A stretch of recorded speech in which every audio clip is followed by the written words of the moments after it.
The Great Assembly Hall of the Galactic Coalition stretched across the artificial ring world of Centrum, its crystalline dome reflecting the light of 1,000 suns.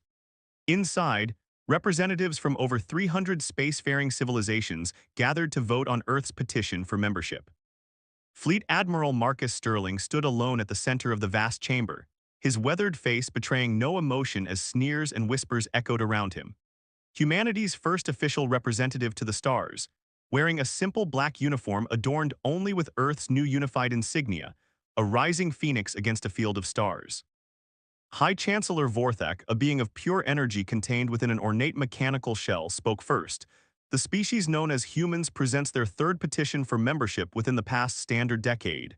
His tone carried carefully measured disdain. They claim to have unified their planet. Laughter rippled through the chamber. Most species achieved unity long before reaching the stars. Humans had arrived divided, squabbling, their ships crewed and their technology barely meeting minimum spacefaring standards. We have achieved what was demanded, Sterling spoke, his voice steady. Global governance, environmental restoration, peace among nations. Peace? General Zixara of the Arctarian Empire flexed her crystalline appendages in amusement. Your species launched over 15,000 nuclear weapons in your brief history. You poisoned your own oceans. You. We learned from our mistakes, Sterling interrupted, causing gasps at his breach of protocol. No one interrupted an Arctarian general. We're ready to join the galactic community. Chancellor Vorthak's energy form flickered with what might have been amusement. Let us review your current technological status. Your fastest ships barely achieve light speed. You have no quantum communications. Your weapon systems are primitive at best. What could Earth possibly offer the Coalition? Sterling's jaw tightened. This was the moment he'd been dreading and preparing for. We offer innovation, adaptation, the human spirit. The human spirit? Trade Minister Kelver, a massive silicon-based life form, rumbled. We've studied your history. You speak of peace while building weapons. You speak of unity while maintaining borders. You speak of progress while half your population lives in poverty. You are children playing at being adults. Sterling remained motionless as the chamber erupted in agreement. He'd known this would happen. They'd all known. Back on Earth, in the hidden facilities beneath the Pacific Ocean and the secret bases on Mars, they'd predicted this exact scenario. The vote was swift and unanimous. Earth's petition was denied again. Perhaps Chancellor Vorthak's voice carried artificial sympathy. In another century, when your species has properly matured. How long? Sterling's question cut through the chamber like a blade. Excuse me. How long did it take your species to achieve faster-than-light travel after discovering nuclear fission? Vorthak's energy form pulsed, approximately 600 years as is standard for. We did it in 80, Sterling said quietly. How long from first flight to lunar landing? For most species, 2 to 3 centuries of careful development. We did it in 66 years. Sterling's eyes swept the chamber. From first powered flight to walking on our moon, 66 years, does that sound like a standard development curve to you? Uncomfortable silence fell across the chamber. Sterling continued, his voice carrying to every corner. You call us primitive because we fight, because we struggle, because we're messy and emotional and sometimes violent. But here's what you've missed. We learn fast, we adapt faster, and we advance at a rate that should terrify you. He turned to leave, then paused. You're right about one thing, we are primitive. We're also the species that went from horse-drawn carriages to space flight in a single human lifetime. Imagine what we might achieve when we stop asking for permission to join your community and decide to take our place by force. The chamber erupted in outrage, but Sterling was already walking away. In his ear, a quantum communicator that shouldn't have existed by Coalition standards chirped once. Project Eclipse is ready, Admiral, a voice whispered. Sterling smiled as he left the Coalition's grand chamber for the last time. They thought Earth was primitive, divided, weak. They hadn't noticed the satellite networks going dark, hadn't questioned why Earth's broadcasts had grown quieter, hadn't wondered why a species that learned so fast suddenly seemed to stop advancing. In the darkness between the stars, humanity's true fleet waited, ships that didn't reflect light, weapons that didn't appear on sensors, technology that had developed not along the Coalition's careful, plodding path, but along humanity's own desperate, brilliant, unconventional route. They'd called Earth primitive, called humans children. Soon, they would learn why the children of Earth had spent the last 50 years preparing for war instead of asking for peace. The galaxy had refused to fear humans. That was about to change. Deep beneath the Pacific Ocean's abyssal plain, in a facility that officially didn't exist, Fleet Admiral Sterling stood before a wall of screens displaying humanity's greatest secret, Project Eclipse. The massive underground chamber hummed with energy as thousands of technicians and officers worked at their stations, each managing a different aspect of Earth's hidden military buildup. "Show me the Umbra fleet," Sterling ordered, his voice carrying the weight of 2 decades of preparation. The main display shifted, revealing a real-time feed from the dark side of Neptune. There, hidden in the gas giant's magnetic shadow, floated humanity's answer to galactic contempt. The ships were unlike anything the Coalition had ever seen. While their vessels gleamed with polished metal and pulsed with visible energy, humanity's new fleet absorbed light like liquid darkness. The flagship, Night's Edge, stretched over 4 kilometers long, its hull covered in panels of metamaterial that bent both light and sensor waves around it. Director Jade Wong, head of Project Eclipse's R&D division, approached with a datapad. Her cybernetic eyes glowed faintly as she brought up the latest test results. "The dark matter drive tests exceeded expectations, Admiral. The Coalition's detection grid didn't register even a whisper of our ship's passage through their core systems." Sterling nodded, studying the data. When the Coalition had rejected Earth's first petition for membership, they'd inadvertently sparked a technological revolution. Instead of following their prescribed path of development, humanity had poured its resources into stealth, deception, and unconventional warfare. "Status of the crew training program?" Sterling asked, turning to Commander Hassan Patel, the officer in charge of the Shadow Fleet Academy. Hassan's hologram flickered as he reported from the Mars facility. "The first generation of Void pilots is ready. They've mastered the neural interface systems for the new ships. More importantly, they've learned to think in ways the Coalition never imagined possible." On the screens, squads of pilots ran combat simulations in zero gravity.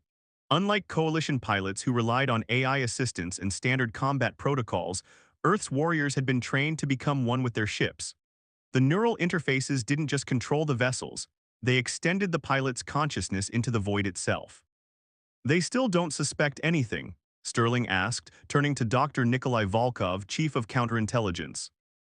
The Russian scientist smiled grimly. "The Coalition's anthropologists still write papers about our primitive development rate. Our deliberate radio leaks suggest we're struggling with basic fusion technology. The facade is perfect." Sterling allowed himself a moment of pride. While the Coalition watched Earth's carefully crafted display of technological stagnation, humanity had achieved things their advanced civilization had never dreamed possible. The dark matter drives were just the beginning. Project Eclipse had developed weapons that could pierce reality itself, shields that existed partially out of phase with normal space, and targeting systems that used quantum entanglement instead of traditional sensors. "Time to deployment?" Sterling asked, facing his command staff. Director Wong consulted her data. "The Umbra fleet is at 100% readiness. The Phantom Core support units are in position throughout Coalition space. Strike teams are embedded in every major system. We can launch Operation Nightfall on your command." Sterling walked to the central platform, his footsteps echoing in the suddenly quiet chamber. With a gesture, he brought up a galactic map showing Coalition space. Their mighty civilization spanned thousands of systems, all connected by a network of trade routes, defense stations, and communication relays.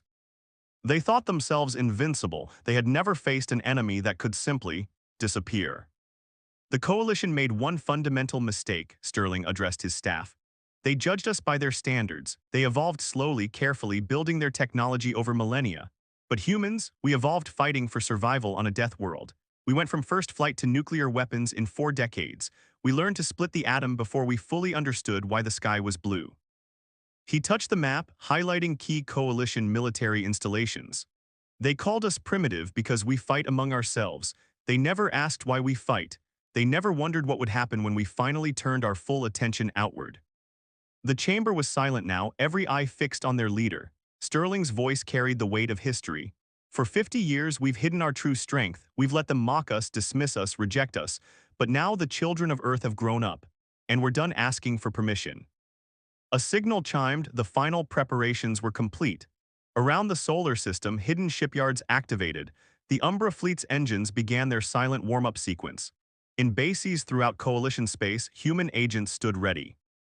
"Send the order," Sterling commanded. "Operation Nightfall begins in 6 hours. By this time tomorrow, the galaxy will learn why they should have feared us all along." As the command center erupted into activity, Sterling watched the fleet's final preparations on the main screen. The ships seemed to drink in the light around them, their dark matter drives creating patches of artificial void in space itself. The Coalition had called humans primitive. They were about to learn that humanity's greatest strength wasn't in their technology or their weapons. It was in their capacity to surprise. The Arcturian Defense Station, Eternal Vigilance, was the pride of the Coalition's border security network. Its quantum sensors could detect a shuttle at 10 light-years distance. Its predictive AI could calculate attack vectors before enemy ships even appeared. Its defensive grid had never been breached in 3,000 years of operation. Until today. The first sign that something was wrong came when the station's long-range communications went dark. Not destroyed, simply silent, as if the quantum relays had ceased to exist. Station Commander Zyxtel, daughter of the same General Zixara who had mocked Earth's petition, felt her crystalline form vibrate with concern. "Status report," she demanded. "Unknown, Commander," her sensor chief responded. "All systems show nominal function, but there's something wrong with the void itself." That's when they saw it, or rather saw the absence of it. A massive shadow was moving against the star field, a darkness deeper than space itself, then another, and another. Where ships should have been visible, there were only void black silhouettes that seemed to drink in light. "Impossible," Zyxtel whispered. Their sensors showed empty space, but her eyes told a different story. The shadows were forming patterns, taking positions with military precision. A transmission cut through their communications blackout, text only in perfect Coalition standard. "This is Captain Victoria Chen of the Earthship Knight's Edge. Your station is surrounded. You have 30 seconds to surrender." The Arcturian commander felt her crystalline form crack with shocked laughter. "Humans, the primitive species that can barely achieve light speed, this is clearly some sort of." The station's impenetrable shields collapsed. Not gradually, not under sustained assault, they simply winked out of existence. In the command center, every screen displayed the same image: Earth's new military insignia, a phoenix rising from darkness. 20 seconds, the human captain transmitted. Zyxtel rallied her crew. "Launch all fighters, contact the nearest battle fleet, show these primitives why the Coalition has ruled the stars for 10,000 years. The station's fighter bays exploded before they could open, precision strikes from weapons that hadn't appeared on any sensor. The battle fleet receiving their distress call reported seeing only empty space on their approach, moments before their engines mysteriously failed. 10 seconds, came the transmission. "Your station holds strategic importance for Earth's expansion. We would prefer to take it intact." In the chaos of those final seconds, Zyxtel finally understood. The humans hadn't been developing along the Coalition's expected technological path. They hadn't been trying to match Coalition technology at all. They had developed something entirely different. "How?" she transmitted back. "Your species was primitive, we monitored your progress, we watched you." The response came as her station's artificial gravity began to fail. "You watched what we wanted you to watch." Across Coalition space, the same scene was playing out at dozens of key military installations. The humans' Umbra fleet, invisible to all standard detection methods, struck with surgical precision. Coalition ships found their quantum drives refusing to engage. Defense stations discovered their weapons targeting empty space while invisible forces tore them apart. Communication networks fell silent, replaced by a single repeating message. "You should have feared us sooner." In the Earthship Knight's Edge's command center, Captain Chen watched through neural interface as her fleet executed the most ambitious military operation in human history. The ship's dark matter core pulsed in sync with her heartbeat, its revolutionary technology allowing her to feel space itself. "Station secured," her executive officer reported. "Minimal casualties. Coalition forces are contained." Chen nodded, watching as Earth Special Forces, troops in suits that bent light around them, secured the station's critical systems. "Send word to Admiral Sterling. Phase 1 of Operation Nightfall is complete." On her tactical display, hundreds of dark ships moved through Coalition space like shadows through water. The greatest civilizations in the galaxy were falling into chaos, their mighty defenses useless against an enemy they couldn't detect. "Ma'am," her communications officer called out, "we're receiving transmissions from 17 coalition worlds. They're asking for terms of surrender." Chen allowed herself a small smile. "Tell them what the Admiral instructed. Earth is no longer asking to join their community. We're here to establish a new order." As her words were transmitted, she watched more shadow ships emerge from the void. Humanity's Armada was revealing itself, piece by piece, a darkness spreading across the stars. The Coalition was learning too late that they had made a terrible mistake. They had given humanity time to prepare, time to build, time to perfect technologies that defied their understanding of physics itself. And now, as Earth's ships darkened the void between stars, they were learning why their ancestors had always feared the dark. Because sometimes, in the darkness, terrible things grow strong. The Coalition's High Command Center on Centrum hadn't slept in 3 days. High Chancellor Vorthak's energy form crackled with stress as reports of devastation poured in from across galactic space. The massive holographic display showing Coalition territory was riddled with dark zones, regions where all contact had been lost. 47 major military installations gone, General Krell of the Strategic Command reported, his chitinous exoskeleton pale with exhaustion. 312 ships missing, 26 quantum relay stations disabled, and we still can't detect their ships. The gathered military leaders watched as another sector went dark on their display. The human vessels were like cosmic predators, moving through the void with impossible stealth. Traditional sensors showed nothing, while visual confirmations spoke of ships that seemed formed from darkness itself. In orbit above them, Operation Nightfall entered its final phase. "All ships execute Pattern Omega," Fleet Admiral Sterling's voice carried across the secure quantum channel to every vessel in Earth's Armada. "Show them our full strength." Captain Chen on the Night's Edge acknowledged the order, then linked her consciousness deeper into her ship's neural interface. Around her vessel, space itself seemed to shiver as 500 Umbra-class ships deactivated their stealth systems simultaneously. The effect was devastating. Where moments before the Coalition's capital had seen only empty space, now a vast armada of void black ships materialized. They formed a perfect sphere around the planet, their dark matter drives creating a web of artificial darkness that dimmed the light of distant stars. In the High Command Center, alarms screamed as sensors finally detected the human fleet. The numbers were impossible, the technology levels incomprehensible. "This is Fleet Admiral Marcus Sterling of the Earth Defense Force." The transmission cut through every communication channel in the system. "Your capital is surrounded, your fleets are scattered, your defenses have failed." High Chancellor Vorthak watched as visual feeds showed the human ships. Their design defied Coalition aesthetics completely, no gleaming metal, no visible energy signatures. Instead, they resembled pieces of void given form, their hulls drinking in light and radiation alike. "How?" he transmitted back. "How did you hide this level of technology?" Sterling's response was transmitted across all frequencies, a message meant for every species in Coalition space. "You taught us that lesson yourselves. When you rejected Earth, when you mocked our primitive nature, you showed us the power of being underestimated. So we played our part. We let you see what you expected to see, a young, chaotic species struggling with basic technology." On the Night's Edge, Captain Chen watched through her neural link as Coalition ships rose to challenge them. Their weapons, considered the most advanced in known space, passed harmlessly through the phase-shifted hulls of Earth's vessels. "All ships display full battle configuration," she ordered. The Umbra fleet responded as one. Panels across their black hulls shifted, revealing weapons arrays that had never been documented in any Coalition database. Dark matter cannons charged with energy that bent light around them. Quantum phase torpedoes armed themselves, ready to bypass any known shielding technology. In the High Command Center, General Krell's tactical display showed the true extent of humanity's military power. "Chancellor, they could have struck at any time in the past decade. They could have destroyed us completely." "But you didn't," Vorthak transmitted to Sterling. "Why this display of force? Why not simply annihilate us?"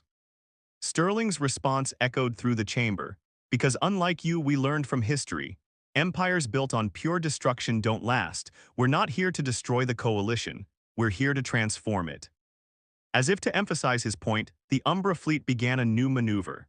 The void black ships moved in perfect synchronization, their positions forming an ancient human symbol visible from the planet's surface, a phoenix rising from darkness spreading wings that dim the stars themselves. Humanity remembers every dismissal, every mockery, every rejection, Sterling continued. But we also remember those who showed us kindness, who believed in our potential. The Coalition's time of unquestioned rule is over, but its time of true greatness, of partnership with Earth, can begin now. In orbit, Captain Chen received new orders from Sterling. The Umbra fleet began to shift again, maintaining their strategic position but adjusting their formation. The message was clear. Earth could destroy them utterly, but chose not to. Your species continues to surprise, Vorthak admitted, his energy form pulsing with a mix of fear and admiration. What are your terms? Sterling's response was immediate: equal partnership, technological exchange, and most importantly, recognition that humanity is no longer asking for a place among the stars. We have earned it. As coalition leaders scrambled to respond, Chen watched through her neural interface as their mighty armada continued its display of power. Humanity had achieved what no species had managed in 10,000 years. They had brought the coalition to its knees without firing a shot. The void between stars had been darkened not by destruction, but by the shadow of Earth's rise to power. And in that darkness, a new galactic order was about to dawn. The great assembly hall of the coalition looked very different now. Where once 300 species had gathered to mock Earth's petition for membership, now representatives from every major civilization sat in stunned silence. Before them, Fleet Admiral Marcus Sterling stood not as a petitioner, but as the architect of the greatest military and technological revolution in galactic history. The Umbra fleet's ships still darkened the skies above, their void-black hulls a constant reminder of humanity's overwhelming power. But today would determine whether that power would forge a new future or plunge the galaxy into darkness. 3 weeks ago, Sterling began, his voice carrying across the chamber, humanity revealed its true strength. Today, we reveal our true purpose. The holographic display activated, showing not military vessels or weapon systems, but something that made even the most advanced coalition scientists lean forward in surprise. It was a technical schematic for a new form of faster-than-light travel, one that didn't rely on conventional quantum mechanics. This is the Void Gate System. Director Jade Wang stepped forward, her cybernetic eyes scanning the assembled delegates. A revolution in interstellar travel that makes current methods obsolete, and it's just the beginning. Captain Victoria Chen, now promoted to Admiral after Operation Nightfall's success, activated another display. Our ships don't just hide in darkness, they manipulate space itself. This technology could eliminate energy scarcity across the galaxy, end resource wars, transform barren worlds into gardens. The coalition representatives murmured among themselves. High Chancellor Vorthak's energy form pulsed with cautious hope. You offer to share these technologies after we rejected you. Better, Sterling replied, we offer partnership. The main display changed, showing a new organizational structure for galactic civilization. Not the old coalition hierarchy with Earth added as a member, but something entirely new. A true federation of equals with shared responsibility and shared advancement. Humanity's greatest strength isn't our technology, Sterling continued. It's our ability to imagine what seems impossible, then make it real. We don't want subjects or servants. We want partners who will help us push the boundaries of what's possible. Commander Zeichstel, who had survived the capture of her station and now served as a liaison between coalition forces and Earth's fleet, stepped forward. I've seen their capabilities firsthand, but more importantly, I've seen their restraint. They could have destroyed us. Instead, they chose to elevate us. The chamber erupted in discussion as more technological displays activated. Humanity had developed not just weapons, but solutions to problems that had plagued the galaxy for millennia. Medical breakthroughs, environmental restoration techniques, even theoretical physics that rewrote the understood laws of the universe. You hid all of this, General Krell clicked his mandibles in amazement. For decades, you advanced in secret while showing us a facade of primitive technology. Why reveal it now? Admiral Chen answered, her neural interfaces glowing softly. Because the galaxy faces threats bigger than our differences. Beyond the coalition's borders, there are dangers none of us can face alone. We needed to prove ourselves not just capable, but worthy of leading the response to those threats. Sterling raised his hand, and above the chamber the Umbra fleet began to move. The void black ships shifted formation, their dark matter drives bending space in a coordinated dance. Where their hulls had previously blocked the stars, they now focused and enhanced the light, creating a spectacular display of cosmic architecture. Earth remembers being dismissed as primitive. Sterling's voice carried the weight of history. We remember being called children, being told to wait centuries before we could join galactic civilization. Those memories will never fade. He paused, looking at each delegate in turn. But we also remember our own history. Every great advancement came not from conquest alone, but from cooperation, from different minds working together to achieve the impossible. The chamber fell silent as the implications became clear. Humanity hadn't revealed their power simply to dominate. They had done it to break the old order, to force the galaxy to confront its own stagnation. The choice before you is simple, Sterling concluded. Join us in building something new, something greater than the coalition ever was, or cling to the old ways and watch as humanity leads the willing into a future you can barely imagine. One by one, the delegates began to signal their acceptance, not out of fear of Earth's dark fleet, but out of recognition that humanity had done more than prove their military might. They had proven their wisdom. High Chancellor Vorthak was the last to speak. When you first came before us, Admiral Sterling, we saw only what we expected to see, a young, chaotic species seeking admission to our ordered galaxy. We were wrong. You weren't seeking admission. You were offering salvation. Above them, Earth's Armada continued its celestial dance, their dark hulls now gathering and focusing starlight rather than blocking it. It was a powerful symbol of humanity's vision, technology that could both darken the void and illuminate the way forward. The age of the coalition was over. The age of human innovation had begun. And across the galaxy, species that had once dismissed Earth as primitive now looked to humanity not with fear, but with hope. For in proving they could darken the void, humanity had also proven they could light the way to a brighter future.